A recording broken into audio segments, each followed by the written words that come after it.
News 7 Tamil, பொறுப்பும் பொது நலமும். இலங்கை தமிழர் பிரச்சனைகளுக்கு 13வது சட்ட திருத்தத்தை அமுல்படுத்துவது தீர்வாகுமா, 13வது சட்ட திருத்தத்தை இலங்கை அரசால் அமுல்படுத்த முடியுமா என்பது போன்ற பல்வேறு விஷயங்களை பேசி வருகிறோம். நம்முடைய அரங்கத்தில் சிறப்பு விருந்தினர்கள் இணைந்திருக்கிறார்கள். இடைவேளைக்கு முன்னர் லதனிடம் பேசினோம். லதன் குறிப்பிட்ட கருத்தை பொறுத்தவரை சிவாஜி மன்னிக்கவும் சம்பந்தனை பொறுத்தவரை 87ஆம் ஆண்டில் அவர் முன்வைத்த கோரிக்கைகளில் இருந்து அவர் இப்போது பின்வாங்குகின்றார். இதன் அடிப்படையில் பார்க்க போனால் கிடைத்ததை பெற்றுக்கொள்ளக்கூடிய ஒரு சூழலில் இலங்கை தமிழர்கள் தள்ளப்பட்டிருக்கிறார்களா என்ற ஒரு முக்கியமான கேள்வி அவர் முன்வைக்கிறார். எனக்கு சம்மந்தம் மேலே அதிகமான மதிப்பு, அட்மிரேஷன். அவர் தான் ஃபோர்மோஸ்ட் லீடர் இப்போ இருக்கிறதுல. கலெக்டிவ் லீடர்ஷிப்பும் இருக்குது. அதனால் இவங்க இந்த டயஸ்போரா பேசுகிறதெல்லாம் நான் சீரியஸாக எடுக்க மாட்டேன். இப்போது பிரச்சனை என்ன என்றால், இன்றைக்கு தமிழர்கள், குறிப்பாக ஈழத்தமிழர்கள் have voted completely against Rajapaksa and புது இந்த மாற்றத்துக்கு சப்போர்ட் பண்ணியிருக்காங்க. அதை வெற்றிகரமாக முன்னால் கொண்டு போக முடியுமா? இல்லைனா எல்லா பிரச்சனைகளும் குழப்பி, சீக்வன்ஸ் எல்லாம் குழப்பி இது பண்ணால் அவங்க நிலைமை என்ன இருக்குங்கிறத யோசித்து பார்க்க வேண்டும். அதனால் நான் நினைக்கிறேன் அதை விட மாட்டாங்க. சம்மந்தம் கட்டாயமாக அதை விடவே மாட்டார், கேரண்டி. விடக்கூடாது. தமிழர்களும் அந்த கோரிக்கையை வைத்துக்கொள்ள வேண்டும். ஆனால் அது சீக்வன்ஸில் இன்றைக்கு எது யதார்த்தமான எது நமக்கு மையமான டாஸ்க். ரெண்டாவது, சுப்ரீம் கோர்ட்டுக்கு போனோன்னா அது இவங்க கையில் இல்லை. அது சுப்ரீம் கோர்ட்டுக்கு லாயர்ஸ் மூலம், சம்மந்தமே ஒரு லாயர், டிஎன்ஏல நிறைய லாயர்ஸ் இருக்காங்க. அதில் ஒன்றும் அவங்களுக்கு குறை கிடையாது. அது let the mount a challenge. அவர் சொன்ன அந்த டெக்னிக்கல் இதை ஓவர் கம் பண்ணுறதுக்கு அப்புறம் அரசியல் தலைவர்களுக்கு எடுத்துகிட்டு போய் கோரிக்கையாக வைக்கட்டும். ஆனால் இப்போ நடக்கக்கூடிய இது சாத்தியமா? இப்போது ராகவனையா, உங்களிடம் அதே கேள்வியை கூட முன்வைக்கின்றேன்.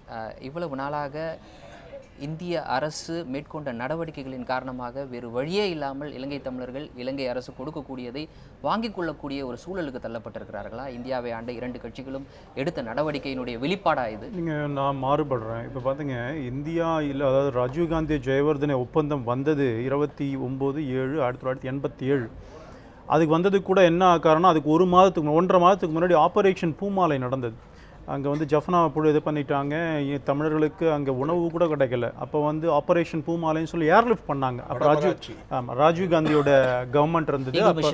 ஆமாம், அந்த 1.5 மாதத்துக்கு பிறகு இந்தியா தன்னுடைய நிலைப்பாட்டை காட்டி நம்ம சுப்ரீமேசி அந்த இடத்துல காட்டும் பொழுது அவர்களும் கூட 1.5 மாதத்தில் இந்த மாதிரி அக்ரிமெண்ட் சைன் பண்ணாங்க.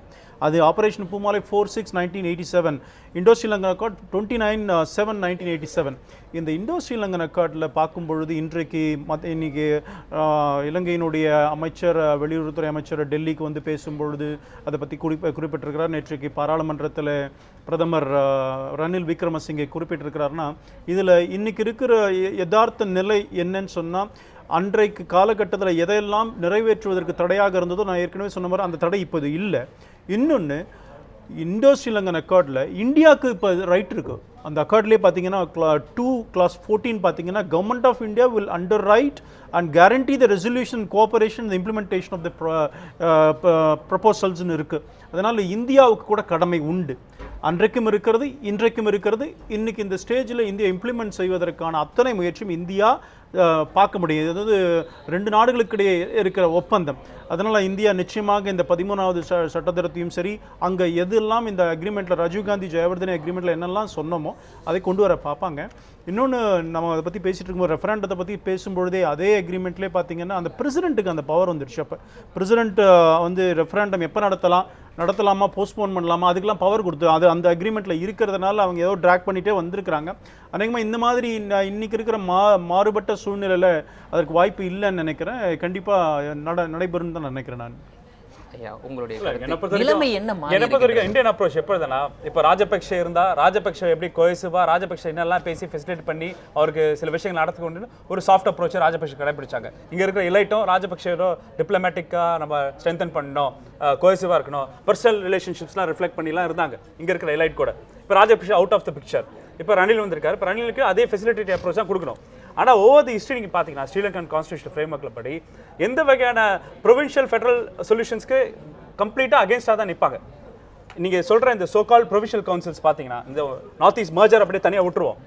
முக்கியமான சாராம்சம் என்னன்னா, அங்கே Tamil, English, Sri Lanka should be declared as official languages and English will function as a link language ஒரு குறள் இருக்கு. இன்னால வரைக்கும் சாத்தியப்படுதில்ல. ரெண்டாவது விஷயம் உன்னல இனத்தால் நாங்கள் வந்து ரெஸ்பெக்ட் பண்ணுறோம். ஆனால் வடகிழக்கு மாநிலத்தில் தமிழர்கள் ஒரு தனிப்பட்ட இனம், காலகாலமாக பூர்வீகமாக ஒரு தனிப்பட்ட இனம் அப்படின்னு சொல்கிற விஷயம் அதுவும் இந்நாள் வரைக்கும் அதை வந்து ஃபாலோ பண்ணுறது இல்லை. மூணாவது விஷயம் ப்ரொவிஷன் கவுன்சில் சொல்கிறாங்களே, எங்கள் சீஃப் மினிஸ்டருக்கு என்ன பவர்? ஒரு பவரும் கிடையாது. கவர்னர் வந்து will be appointed by the president at his pleasure. Financial powers கூட கிடையாது, மணி கூட அலாட் பண்ண முடியாது, அது அந்த கவர்னர் தான் டிசைட் பண்ணுவாரா. இப்போ chief minister can be consulted, அதான் ஒரே கன்செஷன். அப்புறம் சீஃப் மினிஸ்டரும் கவர்னரும் ஏதாவது பாயிண்ட் ஆஃப் கான்ஃப்ளிக்ட் வந்தால் பிரசிடென்ட் வில் டேக் ஓவரா. இது அப்படியே என்ன முடி பவர் கை எல்லாத்தையும் நான் கட்டி போட்டு வேர்ல்டுக்கு இந்தியாவுக்கு ஒரு லேபிள், ஓகே உங்களுக்கு ப்ரொவின்ஷியல் கவுன்சில் இருக்கு, இங்கே ஒரு அட்மினிஸ்ட்ரேஷன் நடக்குது, ஒரு மாயை கிரியேட் பண்ணுற கான்செப்ட் தான் இந்த 13th அமெண்ட்மெண்டோட சாராம்சமே தவிர என்னன்னா இன்னொரு டிஸ்பாரிட்டினா இந்த அளவுக்கு கூட நாங்கள் கொடுக்க ரெடி ஆகலன்னு சொல்கிற ஸ்ரீலங்கா சின்னல அவங்களுக்கும் அது ஒத்துக்கல. இது எங்களுக்கு தேவையே கிடையாது, சுய நிர்ணயம் தான் எங்களுக்கு தேவைன்னு சொல்ற ஃபைட் பண்றாங்க தமிழ் மக்கள்.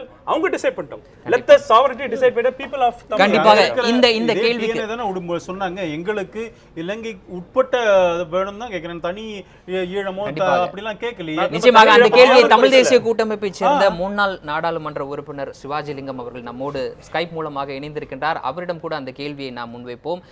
ஐயா வணக்கம், எங்களுடன் இணைந்தமைக்கு மிக்க நன்றி. ரணில் விக்ரமசிங்கே அவர்கள் நேற்றைய தினம் நாடாளுமன்றத்தில் தெரிவித்திருக்கக்கூடிய கருத்தை நீங்கள் எப்படி பார்க்கிறீர்கள்?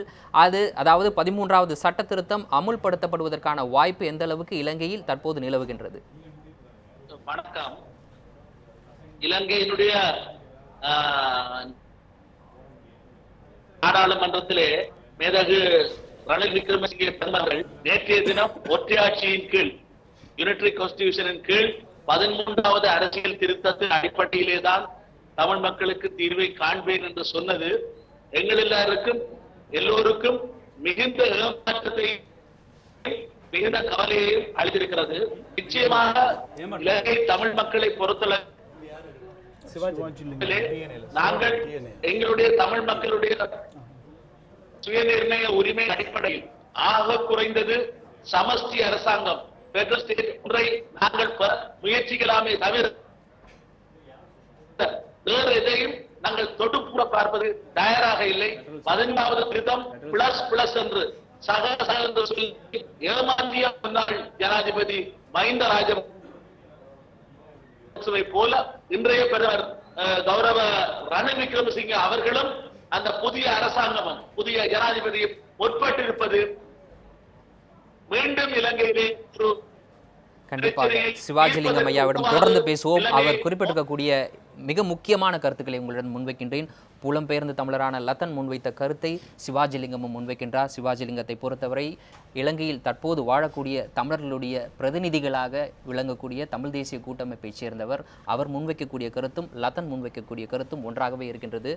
ஒருங்கிணைந்த அதாவது யூனிட்டரி கான்ஸ்டிடியூஷன், அதன் அடிப்படையில் இந்த 13வது சட்ட திருத்தத்தை அமுல்படுத்துவது என்பது அவர்கள் எதிர்பார்க்காத ஒன்று, அவர்கள் கேட்காத ஒன்று என்ற ஒரு கருத்தை முன்வைக்கின்றார். இதற்கு உங்களுடைய பதில்? இதை ரெஸ்பெக்ட் பண்ணணும். அதாவது ஃபெடரல் சொல்யூஷன் வேணுங்கிறது எல்லாரும் நம்ம இந்தியாவில் பல பேர் அதை ரைஸ் பண்ணியிருக்காங்க. நாங்களும் அதுதான் ரொம்ப நாளாக இது பண்ணிகிட்ருக்கோம். ஆனால் அந்த கான்ஸ்டியூஷன் எப்படி ஒரு யூனிட்டரி கான்ஸ்டியூஷன் எப்படி ஃபெடரலாக மாற்றுறதுங்கிறது ஒரு பெரிய சவால். அதுக்கு டைம் ஆகும். அதாவது அவர் சொல்கிறது ஒரு சீரியஸ் பாயிண்ட். அது முரண்பாடு நானே சொன்னேன் இந்த இதில். ஆனால் இந்தியாவிலையும் அப்படி தானே.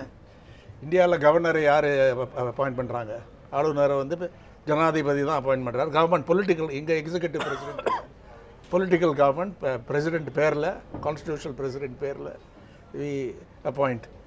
இங்கேயும் ஸ்டேட் கவர்மெண்ட் ஆர்டிகல் 356 இருக்குல்ல இதில். சுப்ரீம் கோர்ட் பொம்மை கேஸில் அதுக்கு சில தடைகள் போட்டு ரெஸ்ட்ரெயின்ட் போட்டாலும் ஆர்டிகல் 356 இருக்குல்ல. இங்கேயும் பல ஸ்டேட் கவர்மெண்ட்டில் கம்ப்ளைண்ட் பண்ணுறாங்கல்ல, இது அதிகாரம் நம்ம போகாது. இந்தியா இன்றைக்கி ஃபெடரல் நாடா என்று கேள்வியை எழுப்பினால் இது தெளிவான பதிலை கொடுக்க முடியாது. செமி ஃபெடரல், குவாசை ஃபெடரல்னு சொல்லலாம். அதனால் we have the same problem. இது ஓரளவுக்கு இந்திய அரசியல் சட்டத்து மேலே இஸ் பீன் மாடல்ட் இந்த 13th அமெண்ட்மெண்ட். ஆனால் அதை விட மோசம் இது. ஜனாதிபதி அதிகமான அதிகாரம் பல இதில் கம்ப்ளீட்டாக இட் சப்ரஸஸ் ஸ்டேட் ரைட்ஸ் என்று சொல்லலாம். அதெல்லாம் தீர்க்க வேண்டும். அது ஒரு நீண்ட கால பிரச்சனை. இமீடியட் இது என்ன இது வந்து இவர் சொல்கிற இந்த சேம் இது டிஎன்ஏ லீடர் சொல்கிறாங்களா, டாப் லீடர்ஸ் விக்னேஸ்வரன் சொல்கிறாரா, சம்பந்தன் டாப் மோஸ்ட் லீடர் சொல்கிறாரா தெரியல. நிச்சயமாக இந்த விவாதத்தின் போதே நிச்சயமாக சம்பந்தன் அவர்களை தொடர்பு கொண்டு இது குறித்த கருத்தை கேட்போம். அதற்கு முன்னர் தமிழ் தேசிய கூட்டமைப்பைச் சேர்ந்த சிவாஜிலிங்கம் அவர்கள் இந்த கருத்தை முன்வைத்திருக்கின்றார். என்ன சொல்கிறார் என்றால், நிச்சயமாக இது ஏற்றுக்கொள்ள முடியாத ஒரு தீர்வு என்று. பாரதிய ஜனதா கட்சி இதை எவ்வாறு அணுக இருக்கின்றது, அணுக போகிறது? இல்லைங்க, நான் மரியாதைக்குரிய திரு ராம் அவர்கள் சொன்னது போல நீங்கள் யதார்த்தத்தை பார்க்கணும். நேற்றைக்கு வரைக்கும் எப்படி இருந்தது, எந்த ஒரு உரிமைகளுமே இல்லாமல் முதலமைச்சர் உட்கார்ந்துருக்கிறாரு. இங்கே வந்து சென்னையில் வந்து ஒரு கூட்டத்தில் பேசினார். அவர் எவ்வளோ எமோஷ்னலாக பேசினார். அந்த நிலைமை இன்றைக்கு ஓரளவுக்கு மாறி இருக்கிறது. இவரெல்லாம் தேர்ந்தெடுத்து தான் ஒரு பிரதமர், ஒரு ஜனாதிபதி இன்றைக்கு வந்திருக்கிறார் என்ற நிலைமையில் இருக்கும் பொழுது நீங்கள் ஸ்டெப் பை ஸ்டெப்பாக தான் போகணும். நம்மளோட அல்டிமேட் கோல் இதுவாக இருக்கட்டும். ஆனால் இன்றைக்கு கவர்னர் மாற்றப்பட்டிருக்கிறார் என்று சொல்லுகிறோம். அதே மாதிரி அங்கே தமிழர்களுக்கான அந்த நிலங்கள் ஒப்படைப்பதற்காக ஒரு முயற்சி பண்ணிகிட்ருக்கிறாங்க அப்படின்னு சொல்லும் பொழுது நாம் யதார்த்தத்தை வைத்து கொண்டு இதை போகணும் தான் நான் நினைக்கிறேன். ஏன்னு சொன்னால் இப்போ முதல்லையே இந்த ஸ்டெப்பில் போனீங்கன்னா திருப்பி ரப் பண்ணுற மாதிரி ஆகிடும். திருப்பி கடந்த இத்தனை ஆண்டு காலமாக அந்த தமிழர்கள், அங்கே இருக்கிற தமிழர்கள் நிம்மதி இல்லாமல் இருக்கிறாங்க. நாம் முதல்ல அவர்களுக்கு வாழ்வாதாரத்தை கொடுப்போம், வாழ்க்கையை முதல்ல தொடங்க வைப்போம்.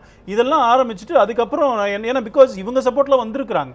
இப்போ இருக்கிற பிரசிடென்ட் இவங்க சப்போர்ட்டில் இருக்கிறாங்க. நிச்சயமாக இந்த 13வது சட்டத்திருத்தத்தை முழுமையாக அமல்படுத்த வேண்டும் என்ற ஒரு கோரிக்கையை, அவர்களுடைய வாழ்வாதாரத்தை பாதுகாக்க வேண்டிய அடிப்படையில் தான் முன்வைக்கப்படக்கூடிய கோரிக்கையாக இருக்கின்றது. வாழ்வாதாரத்தை பாதுகாப்போம், அதன் பிறகு 13வது சட்டத்திருத்தத்தை முழுமையாக அமல்படுத்துவோம் என்பதை எவ்வாறு எடுத்துக்கொள்ளும்? இல்லை இந்தியாவுக்கு அதிகமாக இந்தியாவுக்கு இதில் வெறுமை இந்தியா வந்து ஒரு அண்டை நாடு நீங்கள் பண்ணிடுங்க அப்படிங்கிறது இல்லை. இந்தியாவுக்கு இதில் உரிமை இருக்கிறது, அதில் கொடுக்கப்பட்டிருக்கு. அதை வந்து இம்ப்ளிமெண்ட் செய்வதற்கு இந்தியா தலையிட முடியுங்கிற அளவு தான் அந்த ஷரத்து இருக்குது, இந்தியோ ஸ்ரீலங்கன் அக்கார்டில் இருக்கிறது. அதனால் நாமளும் வெறுமை பார்த்துட்டு இருக்க மாட்டோம். கடந்த காலங்கள் வேறு. ரணில் விக்ரமசிங்கவே சொன்னார், ராஜபக்ஷே வந்து சைனாவோட கைகுலுப்பதற்காக இந்தியாவுக்கு எகென்ஸ்டாக சைனாவோட பண்ணிட்டாரு, நாங்கள் அப்படி இருக்க மாட்டோம் அப்படின்னு சொல்கிறாங்க. அதனால நம்பலாம் என்று தான் நான் நினைக்கிறேன். கண்டிப்பாக புதுசாக 10 நாள் தான் வந்திருக்கிறாங்க. நிச்சயமாக பொறுத்திருந்து பார்க்க வேண்டிய தேவையும் இருக்கின்றது. தொடர்ந்து இது குறித்து பேசுவோம். ஒரு சிறிய